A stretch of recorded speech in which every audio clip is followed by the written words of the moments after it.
damai sejahtera Allah yang melampaui segala akal dan pikiran, itulah yang memelihara hatimu untuk percaya kepada kebenaran firman-Nya. Di dalam Kristus Yesus, Tuhan kita. Amin. Shalom.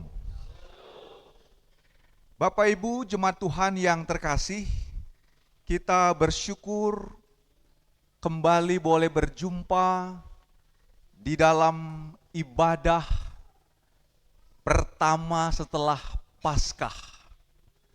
Jadi kalau ditanya orang Kristen, apa hari yang paling bersejarah dan penting?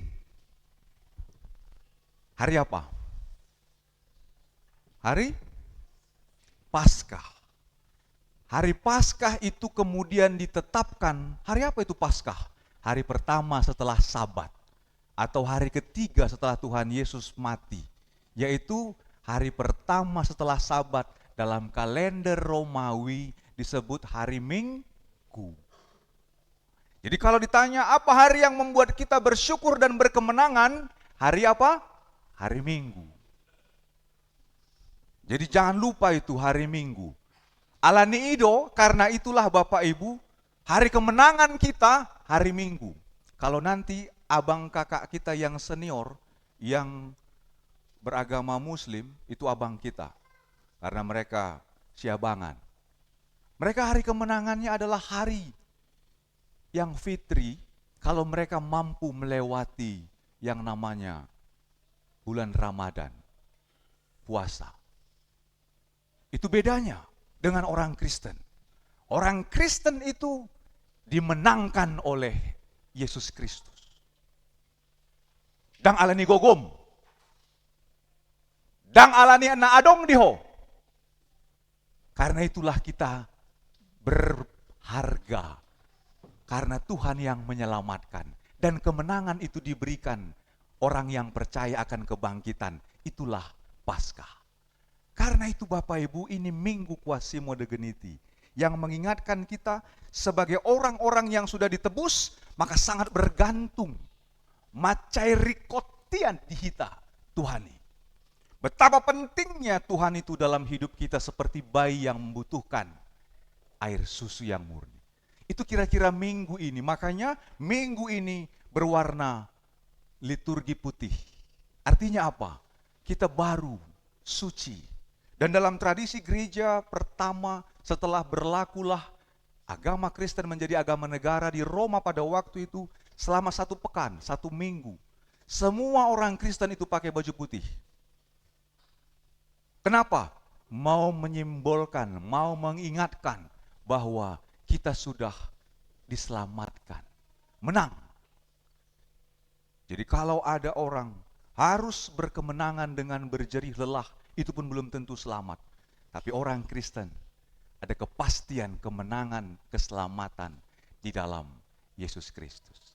Maka mari dengarkan firman Tuhan yang menuntun kita, mengingatkan kita apa yang mau kita pegang sebagai orang Kristen pada Minggu Kuasimo de Geniti yang akan kita renungkan bersama-sama. Bapak Ibu, mari kita baca dari surat, namanya disebut dalam Perjanjian Baru surat penggembalaan atau surat nasihat. Kenapa? Karena terjadi persoalan di dalam jemaat Kristen pada waktu itu. Dan ini dituliskan oleh seorang dari saksi ataupun murid Tuhan Yesus yang bernama Yohanes. 1 Yohanes pasal yang pertama sampai pasal yang kedua, ayat yang kedua. Berbeda dengan Injil ya. Kalau Injil itu ada di awal Perjanjian Baru, Matius, Markus, Lukas, Yohanes. Ini surat yang di belakang, 1 Yohanes. Marilah mendengarkan pembacaan firman Tuhan ini Bapak Ibu. Kami bacakan untuk kita sekalian dalam terjemahan baru yang kedua. Ikutilah dalam hatimu. 1 Yohanes pasal yang 1 ayat 1 sampai pasal 2 ayat 2. Demikian firman Tuhan. Apa yang ada sejak semula, yang telah kami dengar, yang telah kami lihat dengan mata kami, yang telah kami saksikan, dan yang kami raba dengan tangan kami tentang firman Tuhan, itulah yang kami tuliskan. Hidup itu telah dinyatakan, dan kami telah melihatnya.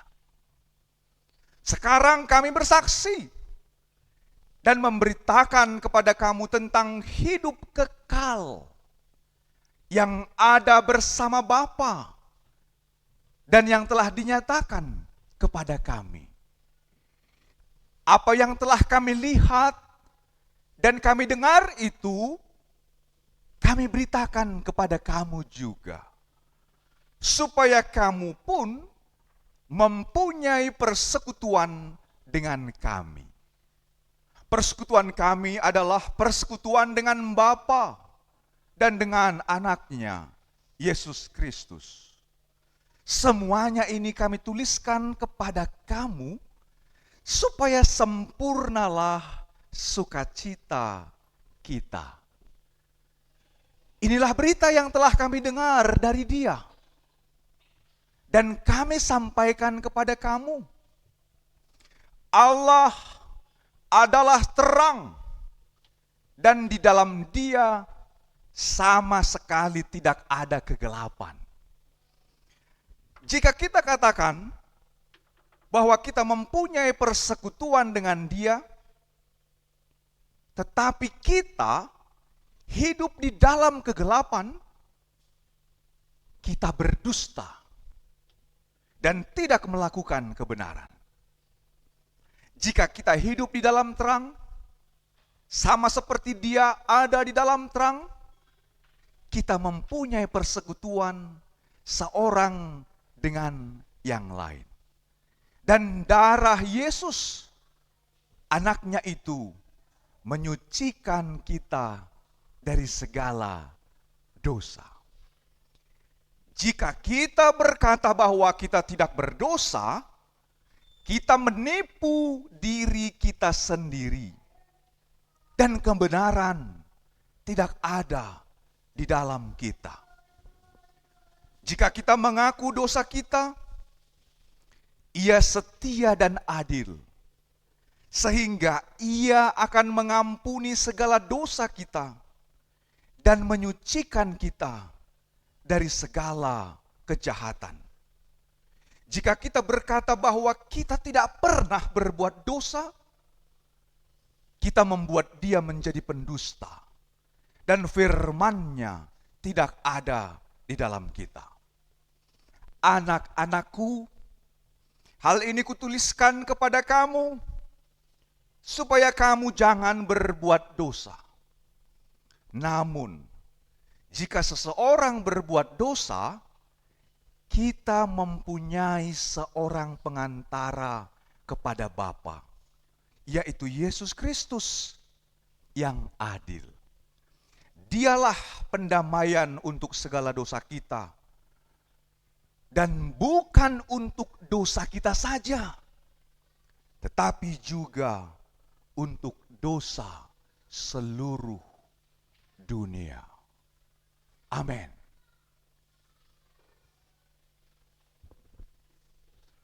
Saya percaya Roh Kudus menyertai Bapak Ibu dalam pembacaan tadi. Bapak Ibu, kami mau tekankan satu hal. Kalau kita tidak mengerti dari awal, Yesus mati bukan hanya untuk menghapus dosa saya. Bukan hanya untuk menghapus dosamu, Amang Jeffrey. Tapi firman Tuhan berkata untuk menghapus dosa siapa? Seluruh dunia. Di mana ada ajaran yang begitu? Di mana? Yang ada semua ajaran agama itu memberikan satu pengajaran, setiap orang harus berbuat baik supaya dia selamat sendiri. Tapi di dalam kekristenan kita, kita disadarkan sekarang, wah, Ternyata Tuhan Yesus mati itu bukan untuk satu orang, dua orang, satu suku namanya suku Yahudi atau Israel, tapi untuk semua suku bangsa. Ini membuat kita sekarang terdiam. Mari sekarang kita renungkan betapa besarnya berarti arti keselamatan itu dari Tuhan untuk kita. Tapi apa persoalannya Bapak Ibu? Apa persoalannya kenapa surat ini dituliskan kepada orang Kristen pada waktu itu? Ternyata ini yang disebut dengan perubahan zaman pada masa itu bisa mempengaruhi kehidupan orang-orang percaya. Betul tidak zaman ini mempengaruhi kehidupan kita Amang Setumorang? Betul. Kalau Amang bilang betul, apa yang membuat zaman ini mengubah hidup Amang?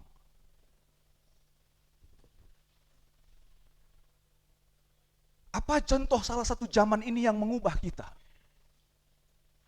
Berubah, zaman ini berubah Bapak Ibu. Tidak ada yang kekal. Tapi Tuhan itu kekal dari dahulu, sekarang sampai selamanya. Dia nggak berubah. Dia benar-benar mengenal manusia yang berubah. Tadinya baik, kemudian berdosa. Kemudian Tuhan mau ubah kita menjadi manusia baik lagi. Dari mana kita bisa tahu kita berubah? Dari setiap apa yang kita alami. Dari setiap apa yang kita lakukan. Contoh, siapa di antara kita yang gak pernah bertengkar sebagai suami istri di rumah? Siapa di antara kita yang gak pernah bertengkar dengan orang tua? Siapa di antara kita yang gak pernah bertengkar dengan rekan kerja di kantor? Semuanya berubah, kenapa? Karena memang zaman atau roh dunia itu bisa mengubah banyak orang. Jadi jangan heran pada waktu itu juga ada pengajaran yang bisa mengubah orang Kristen. Kenapa? Awalnya mereka udah percaya. Maka lahirlah pada waktu itu pengakuan iman rasuli. Pengakuan iman rasuli itu adalah satu pengakuan konfesi dari para rasul. Supaya apa yang diajarkan rasul itu tidak berbeda dengan pengajaran yang lain. Maka para rasul bilang, kita harus percaya sama satu Allah Bapa. Setuju? Setuju. Yang kedua, kita harus percaya kepada Yesus Kristus anaknya. Yang ketiga, kita harus percaya kepada siapa? Roh Kudus. Kenapa Roh Kudus? Karena Roh Kudus itu adalah Allah yang kemudian mengutus rohnya menyertai gereja dan orang-orang Kristen. Dari mana? Peristiwa Pentakosta. Ada roh yang turun hinggap bagi semua murid-murid dan mereka pergi memberitakan Injil ke seluruh dunia. Selesaikah tugas gereja? Tidak. Tapi kemudian ketika Kristen tambah banyak, orang merasa bahwa kehidupannya sebagai umat Kristus sudah semakin baik, merasa sudah kenal Tuhan Yesus. Lama-lama mereka tidak perlu lagi belajar tentang kebenaran firman. Akibatnya apa? Perubahan zaman mempengaruhi mereka. Apa penyesatannya? Apa yang terjadi pada waktu itu? Berkembang ajaran yang disebut dengan aliran doketisme. Apa itu doketisme? Pada waktu itu ada orang berkata, mana bisa kita kayak Yesus? Dia kan Allah. Maka waktu dia Allah, dia itu bukan manusia. Maka waktu dia tersalib itu sebenarnya itu adalah manusia, bukan Allah.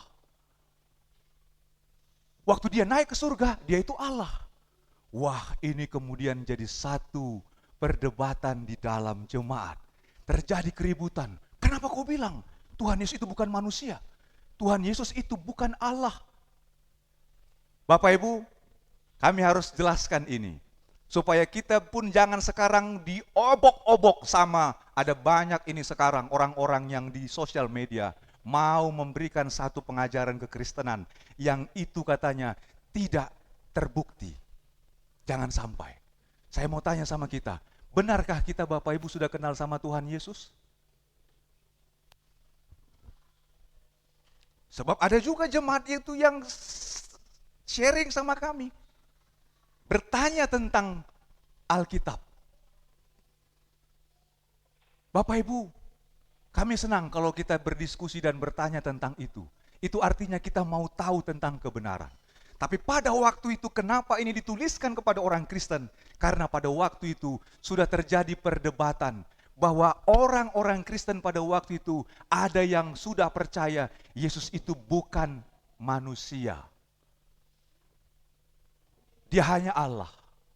Jadi tubuhnya yang tersalib itu adalah manusia, bukan Allah.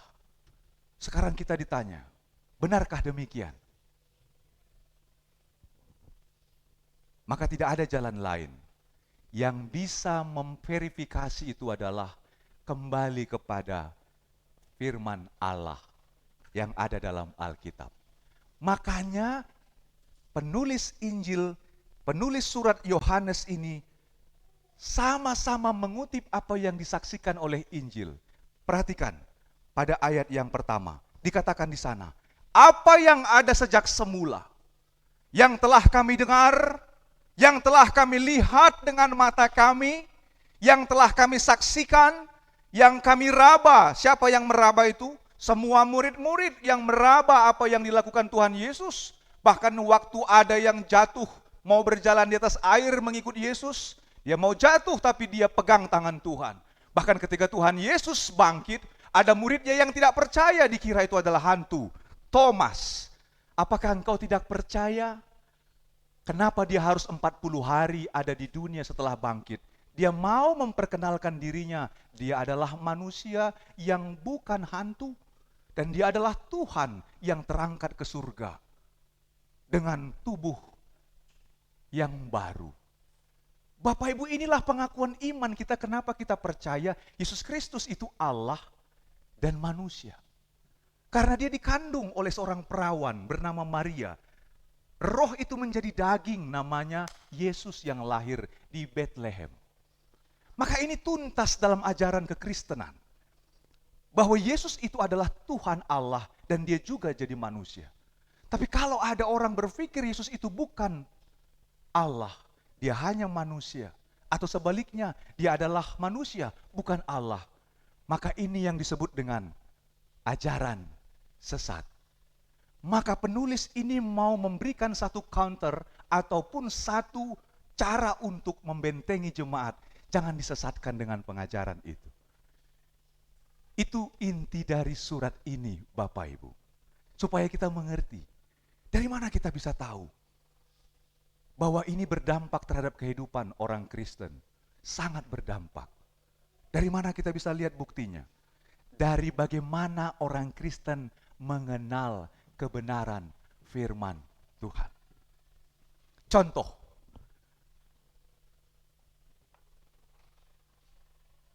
ada orang Kristen tidak percaya bahwa Tuhan Yesus yang bangkit itu adalah Tuhan yang sama ketika dia di hari ketiga bangkit. Kenapa dia tidak bisa dilihat bangkit? Dan ini kemudian satu pengajaran yang dituliskan dalam buku dan kemudian dicetak. Banyak sekali. Oleh seorang penulis hebat. Dan kemudian ini di counter oleh gereja bahwa itu sesat. Kemudian kalau kita sekarang pergi ke Gramedia, kalau kita sekarang pergi ke toko buku, beberapa hari yang lalu saya ke Gramedia, saya kaget. Kenapa? Biasanya kita melihat sebuah lukisan gambar Tuhan Yesus menggunakan jubah merah, kemudian dia ada di atas bukit, kemudian dia tangannya ke atas, dia seperti mengajar di bukit, yang kita kenal dalam Injil Matius 5, khotbah di bukit, kemudian kita pasang sebagai lukisan. Sekarang kita lihat itu ada dalam cover sebuah buku, berjudul Isa. Siapa itu? Siapa itu? Itu bukan Yesus. Isa yang dituliskan di situ adalah Isa yang dikenal di dalam kitab, bukan Alkitab. Dan itu dituliskan oleh seorang antropolog ataupun sejarawan yang mau mengingat, mau menceritakan tentang Isa. Tentu Isa yang disampaikan dalam buku itu, meskipun gambarnya Tuhan Yesus, berbeda dengan siapa itu Yesus, Isa, Al-Masih. Karena itulah penulis 1 Yohanes ini nggak berhenti pada pasal 1 dan pasal 2. kita harus sampai kepada pasal yang kelima. Mari baca Bapak Ibu, 1 Yohanes pasal yang kelima. Supaya kita tahu ini inti daripada surat 1 Yohanes ini. Mari kita lihat dalam 1 Yohanes pasal kelima ayat 6 sampai 11. Saya mau kita bacanya bergantian supaya kita ngerti, oh berarti kenapa penulis satu Injil ini tadi di awal memperkenalkan bahwa yang mereka lihat, yang mereka dengar, yang mereka sentuh itu real Jesus of Christ. Yesus Kristus yang mereka saksikan. Maka ini juga penekanannya tentang siapa itu Yesus Kristus. Pada ayat yang ke-6 dibaca laki-laki, ayat ke-7 dibaca perempuan, dan seterusnya sampai ayat yang ke-12. Kalau kita sudah temukan, kita katakan amin. Kita baca dari laki-laki 2, 3, ya.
Jadi inilah kesaksian itu bahwa Allah sudah memberikan kehidupan kekal di dalam Yesus Kristus anaknya.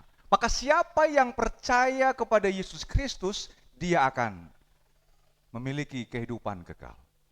Siapa yang tidak percaya, dia tidak memiliki kehidupan kekal itu. Ini inti dari surat 1 Yohanes yang pertama. Supaya orang-orang Kristen pada waktu itu tidak lagi diombang-ambingkan dengan pengaruh ajaran dunia tadi. Karena itulah Bapak Ibu, penting sekali kita untuk melihat pesan dari penulis satu Injil ini dalam kehidupan kekristenan kita. Maka apa yang mau dibilang? Pada waktu itu ada orang yang tidak percaya Yesus itu adalah Allah, bukan manusia. Maka ini yang membuat banyak gereja terpecah. Akhirnya ada gereja yang tidak bisa saling menerima karena perbedaan itu. Karena kemudian para pengikut-pengikut mereka berkata, ya udah kita berbuat dosa aja. Karena Yesus itu juga adalah manusia, bukan Allah yang kudus. Toh dia mati kok. Bapak Ibu, peganglah ajaran yang benar. Peganglah ajaran yang murni. Itulah Minggu Quasimodogeniti. Yang murni itu yang memberikan kehidupan. Kalau yang diminum oleh seorang bayi itu bukan susu yang murni, yang baik untuk dia bisa mati. Contohnya, berilah susu untuk anak 5 tahun, kasihlah sama bayi yang baru lahir. Kira-kira hidup enggak? Inang Boruma Tondang, hidup enggak? Hidup. Tentu sudah berbeda. Bahan yang ada di dalamnya dari dokter itu memberikan kenapa nggak cocok, itu bisa merusak pencernaan dan kemudian dia pelan-pelan akan mengalami gangguan pada sistem itu, dan itu yang membuat dia bisa sakit dan mati. Sampai sebegitunya kita harus mengerti betapa pentingnya yang murni itu. Karena itulah ajaran sesat itu juga akan membuat banyak orang tidak melihat kepada kehidupan atau terang. Itu hanya membuat banyak orang semakin jatuh kepada hal yang keliru dan salah. Maka tadi penulis 1 Yohanes ini berkata pada ayat yang ke-7, Jikalau kamu berkata kamu tidak berdosa, kamu menipu dirimu sendiri. Dan kita tidak ada dalam kebenaran. Berarti ini mau membuat satu pengajaran tentang kita ini orang yang berdosa. Kita ini orang yang membutuhkan satu pengampunan dari Tuhan. Tidak ada manusia yang tidak membutuhkan pertolongan. Manusia membutuhkan pengampunan. Karena itulah Bapak Ibu, saudara-saudara yang terkasih, pengajaran ini mau mengingatkan kita akan bagaimana kehidupan orang Kristen yang sudah ditebus dan memiliki kemenangan, yaitu hidup yang kekal. Apa yang harus dilakukan oleh orang Kristen? Yang pertama, yang harus dilakukan oleh orang Kristen adalah hiduplah dalam persekutuan orang kudus. Sama-sama kita katakan, hiduplah dalam persekutuan orang kudus. Apa itu persekutuan orang kudus? Di mana 2-3 orang berkumpul di dalam namaku, aku hadir di antara mereka. Itulah disebut dengan ataupun persekutuan kita yang kita lakukan ini. Maka orang-orang yang berkumpul, orang-orang yang bersekutu, itu orang-orang yang dikuduskan. Dari mana kita tahu Bapak Ibu kita dikuduskan? Dari liturgi gereja kita tadi, kita dituntun dalam satu kesempatan, mari kita mengaku dosa-dosa kita. Imam memimpin kita untuk mengaku bahwa benar, Tuhan kami ini orang berdosa. Maka saya, semua yang ada di ruangan ini tadi, berdoa meminta pengampunan dosa. Maka doa dari semua orang-orang yang berdosa itu menjadi doa bersama untuk mendapatkan pengampunan. Berarti penulis 1 Yohanes ini mau memberikan bukti verifikasi apakah ada pengakuan dosa itu di dalam kehidupan gereja pada waktu itu. Ada. Tapi di dalam kehidupan jemaat yang berkembang itu tidak muncul karena dianggap mereka bukan orang berdosa. Perhatikan, gereja kita pakai liturgi, kita pun orang berdosa. Makanya tadi diberi kesempatan bagi kita untuk meminta pengampunan dosa. Karena itulah janji pengampunan dosa diberikan Tuhan. Dan setelah janji pengampunan dosa, kita diberi petunjuk hidup baru. Apa itu petunjuk? Supaya kita hidup dalam apa yang Tuhan kehendaki. Ada 2 petunjuk hidup baru dalam hukum Tuhan. Yang pertama tadi, hukum yang ketiga. Maka orang yang percaya kepada Tuhan Yesus harus ingat dia hukum ini. Apa itu? Jangan sembarangan bilang, aku percaya kepada Tuhan, aku orang Kristen. Tapi kita tidak melakukan apa yang Tuhan firmankan. Petunjuk hidup baru. Yang keempat, ingat dan kuduskanlah hari Sabat. Jangan bilang engkau sebagai orang Kristen yang sudah menang karena kebangkitan Kristus, tapi engkau tidak ingat persekutuan orang kudus. Karena itu penulis 1 Yohanes tadi mau memberikan pesan, hiduplah dalam persekutuan orang kudus. Kenapa? Karena itu yang membuat kita sama-sama mengenal terang Allah. Allah itu satu. Di dalam Yesus Kristus dan Roh Kudus. Dalam 1 Yohanes pasal yang kelima tadi. Dan itu sudah disaksikan di dalam wujud air dan darah. Apa buktinya air dan darah? Yesus membasuh, menguduskan murid-murid. Dan darahnya dia berikan, inilah darahku yang tertumpah kepada maut. Maka air dan darah itu diingat oleh semua murid-murid. Itulah yang membuat mereka bersatu dengan Yesus Kristus, Bapa. Maka Bapak Ibu, gereja kita mengajarkan tentang kita bersatu di dalam Allah Bapa, anaknya Yesus Kristus, dan Roh Kudus. Ini yang membuat kita sama. Karena kita hidup dalam satu pengakuan iman itu. Dan itulah kebenaran yang disaksikan oleh para rasul, para murid-murid. Supaya ini jadi pengajaran yang kita pegang sampai kita semua akan dipanggil bersama-sama. Benarkah kita hidup dalam ajaran itu? Atau kita tidak lagi mengingat itu? Maka hal kedua yang penting disampaikan oleh penulis 1 Yohanes ini kepada orang-orang Kristen pada waktu itu, haruslah hidup di dalam pengakuan iman. Apa itu pengakuan iman? Siapa yang kita percaya? Siapa yang kita sembah? Kalau ditanya Inang, siapa yang menyelamatkan hidupmu? Kalau engkau sedang terpuruk, lemah, kau bergumul berat, kau merasa kau tidak punya siapapun yang menolong engkau, bahkan kau merasa tidak ada kekuatan karena engkau sakit, siapa yang sanggup menolong engkau? Maka satu penulis Yohanes ini berkata pada ayat yang kedua, mari kita perhatikan ayat yang kedua, supaya kita mengerti, dialah pengantara kita, dialah yang menolong kita. Dikatakan pada ayat yang pertama pasal yang kedua, anak-anakku, hal ini kutuliskan kepada kamu, supaya kamu jangan berbuat dosa. Perhatikan, tapi kita adalah manusia yang berdosa. Namun, jika seseorang berbuat dosa, kita mempunyai seorang pengantara. Ini dia. Kita mempunyai seorang pengantara kepada Bapa, yaitu Yesus Kristus yang adil. Apa maksudnya yang adil? Dia memberikan pengampunan kepada siapapun yang datang minta ampun.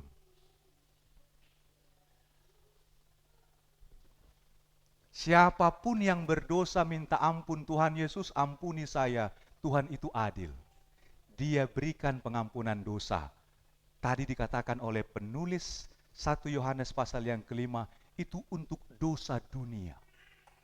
Wow, kita sekarang mengerti betapa luar biasanya arti kemenangan, keselamatan, hidup kekal di dalam Yesus. Maka jangan sia-siakan kemenangan itu. Hiduplah dengan rasa bangga. Sekarang saya mau tanya, Amang Lumban Gaul, Inang Boru Sinaga, banggakah kalian Inang sebagai seorang pengikut Kristus? Bangga. Maka kebanggaan itu biasanya melekat pada apa yang ada pada kita. Contoh, kalau kita beli sebuah barang, ada barang yang bermerek terkenal dengan kualitasnya, maka kemudian ada barang tidak ada mereknya, kira-kira kita pilih yang mana? Ayo jujur. Yang bermerek atau yang tidak? Terlepas dari ada juga merek yang menipu, tapi kita mau bilang pada umumnya setiap benda yang bermerek itu dari mereknya ketahuan harganya. Dari harga ketahuan kualitas. Kalau kita disuruh pilih yang bermerek atau yang tidak bermerek, pasti banyak kita memilih yang. Kalau merek itu sama dengan identitas orang Kristen, bangga nggak kita sebagai seorang Kristen? Kalau kita bangga, maka tadi mereknya apa? Maka merek itu jangan sampai dianggap palsu. Palsunya itu cuman mereknya ajanya, Buceri gitu ya. Ternyata apa? Baceri gitu ya. Banyak kan hampir ketipu kita. Saya hampir pernah tertipu beli baju. Saya kira baju itu mereknya mirip-mirip lah gitu kan. Apa? Bukan. Beli baju anak-anak yang suka naik gunung, merek yang terkenal biasanya merek apa? Eiger. Saya kaget, loh kok bisa ada di sini produk outbound. Kemudian saya beli, harganya kok murah. Ada apanya? Kertasnya dan ada plastiknya. Baru saya pulang, saya kaget. Kenapa? Bukan Eiger, tapi Jäger gitu. Saya nyesal, kenapa? Karena saya salah baca memperhatikan mereknya. Pantas gak mungkin ada merek Eiger di bawah 100.000. Gak mungkin. Selalu produk Eiger itu dari zaman saya kuliah sampai sekarang itu selalu terkenal mahal karena memang kualitasnya bagus. Tapi kenapa saya bisa tertipu? Karena ternyata pada waktu itu saya pengen beli yang murah, uang terbatas. Saya menyesal karena itu bukan baju yang bermerek Eiger tapi Jäger. Ternyata bukan hanya baju. Saya pergi waktu ke kampung, ke Siantar. Sendal gunung pun banyak yang dipalsukan. Dijual di pinggir jalan pajak Horas Pematang Siantar. Ternyata setelah kita lihat bukan Eiger, tapi Yeager. Dibungkus dengan benang nilon yang sama warna hitam. Dibuat harganya dengan sangat murah. Bapak Ibu jangan sampai tertipu. Mereknya salib disebut Kristen. Tapi ternyata begitu dilihat bukan Kristen. Jangan sampai begitu. Banggalah jadi orang Kristen. Artinya merek itu dijaga. Merek itu harus dipertahankan. Itulah arti hiduplah dalam persekutuan orang kudus. Karena di sana kita sama-sama mengaku dosa, sama-sama diampuni, dan sama-sama hidup dalam terang firman Tuhan. Yang terakhir, apa yang harus kita bawa? Setelah kita hidup dalam persekutuan orang kudus, kemudian juga dalam pengakuan iman, yang ketiga, disinilah firman Tuhan mengingatkan pada ayat pertama 1 Yohanes pasal yang kedua tadi, jangan berbuat dosa lagi. Bapak Ibu, sama-sama kita katakan, jangan berbuat dosa. Sekarang bilang sama yang di kiri kananmu, jangan berbuat dosa lagi.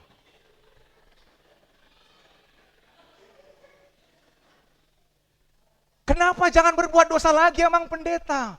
Loh, kan tadi udah tahu mana barang yang bermerek, yang asli, mana yang palsu. Yang asli itu sudah pasti benar. Kalau yang palsu itu sudah pasti salah. Berbuat dosa terus yang salah itu. Tapi kalau asli, dia nggak mau berbuat dosa, kenapa? Karena dia tahu kebenaran. Dari mana kebenaran? Firman Tuhan yang selalu bicara untuk menerangi hati dan pikiran kita. Amin. Maka firman Tuhan itu penting Bapak Ibu. Supaya terang pikiran, supaya terang hidup sehari-hari, maka firman itulah yang menuntun. Maka peganglah firman Tuhan, supaya kita hidup dalam terang. Makanya tema kita itu, hidup dalam terang, dan hanya firman Tuhan yang sanggup menerangi hati, pikiran, dan kehidupan kita. Berbahagialah orang yang mendengarkan firman Allah dan yang melakukannya. Amin, kita berdoa. Kami bersyukur ya Tuhan, di Minggu Quasimodo Geniti ini kami diingatkan bagaimana kami bergantung kepada kebenaran-Mu. Karena itulah yang membawa kami kepada hidup yang penuh terang. Kami bersyukur untuk Rasul Yohanes yang Engkau pakai untuk memberikan pengajaran agar jangan ada banyak anak-anak Tuhan tertipu dengan berbagai ajaran-ajaran dunia yang membuat kami tidak mengenal siapa itu Tuhan Yesus Kristus. Karena itu Tuhan, firman-Mu mengingatkan kami seperti anak bayi yang membutuhkan kebenaran, susu yang murni. Maka supaya kami hidup dalam terang, kami membutuhkan persekutuan yang kudus. Kami membutuhkan kebenaran firman-Mu, supaya kami dapat hidup di dalam janji Tuhan, bahwa Tuhan memberikan hidup kekal di dalam Yesus Kristus dan bagi semua yang percaya kepadanya. Kami bersyukur Bapa untuk minggu ini, biarlah Tuhan yang menyertai kami di dalam segala langkah kami, di dalam segala pekerjaan kami, di dalam segala tanggung jawab kami, sehingga kami semuanya boleh melakukan firman Tuhan sebagai anak-anak terang. Tuhan, kami bersyukur untuk semua kebaikan-Mu yang boleh dirasakan oleh setiap jemaat Tuhan, baik yang berulang tahun di dalam pernikahan mereka. Kami berdoa Bapa untuk keluarga Bapak Darwin Naibaho, Ibu Tiominar Sinurat. Engkaulah yang menyertai dan memelihara pernikahan mereka menjadi keluarga yang hidup senantiasa dalam terang firman. Kami juga bersyukur Bapa untuk semua jemaat-Mu yang boleh berulang tahun di dalam kelahiran mereka. Kami berdoa untuk anak Felix Lamartino Purba. Kami berdoa untuk saudari Gabriele Pascalia Gultom. Kami berdoa untuk anak Tuhan Felix L. Stephen Sinaga. Kami berdoa untuk Ibu calon penatua Resi Hedi Purba. Kami berdoa untuk Ibu Mutiara Gultom, untuk Ibu Ita Puspita Sari, Saudari Helena Luisa Abdini Siburian, juga untuk Ibu Merlin Lumban Raja, untuk Ibu Vivianti Aprilia Gurning, untuk Ibu Yesi Aprilia Raisal Batubara, dan untuk Saudara Ferdinand Gabe Hamonangan Simanjuntak yang hari ini berulang tahun. Tuhan, Engkau memberikan kehidupan karena Engkau sudah menyatakannya sebagai janji yang Kau berikan kepada dunia ini, bahwa umur panjang dan keselamatan itu ada dalam kuasa tangan-Mu. Maka Tuhan, biarlah Engkau yang memberkati seluruh jemaat-Mu yang boleh berulang tahun, agar mereka semakin bersuka cita, hidup di dalam iman percaya kepadamu, karena kehidupan kekal itu sudah Engkau sediakan bagi semua anak-anak Tuhan. Berkati pekerjaan, berkati studi, berkati setiap usaha mereka dan tumbuh kembang mereka, sehingga anak-anak Tuhan senantiasa hidup di dalam terang kebenaran firman-Mu. Terima kasih Bapa. Kami juga berdoa untuk semua jemaat Tuhan yang di dalam masa liburan atau bepergian keluar kota, dimanapun semuanya berada. Bapa, Engkau yang menjaga, Engkau yang melindungi mereka. Jauhkan dari segala mara bahaya, sehingga dimanapun kami berada, kami percaya hidup kami ada di dalam penyertaan-Mu. Maka berkati Tuhan semua jemaat-Mu yang juga dalam beberapa hari ke depan atau dalam minggu ini akan melakukan perjalanan liburan ataupun melakukan berbagai kegiatan-kegiatan di luar kota, sehingga hidup kami senantiasa kami serahkan ke dalam tangan penyertaan-Mu saja. Terima kasih Bapa untuk semua kebaikan-Mu bagi kami. Dengarkanlah doa kami ini yang kami sampaikan di dalam nama Tuhan Yesus Kristus, Juru Selamat kami yang hidup. Amin. Bapak Ibu jemaat Tuhan yang terkasih, kita kembali bersyukur dan menaikkan syukur kita kepada Tuhan atas firman yang telah menyapa kita. Mari kita angkat pujian kepada Tuhan dari NKB, nyanyian Kidung Baru 126 ayat 1 sampai 2.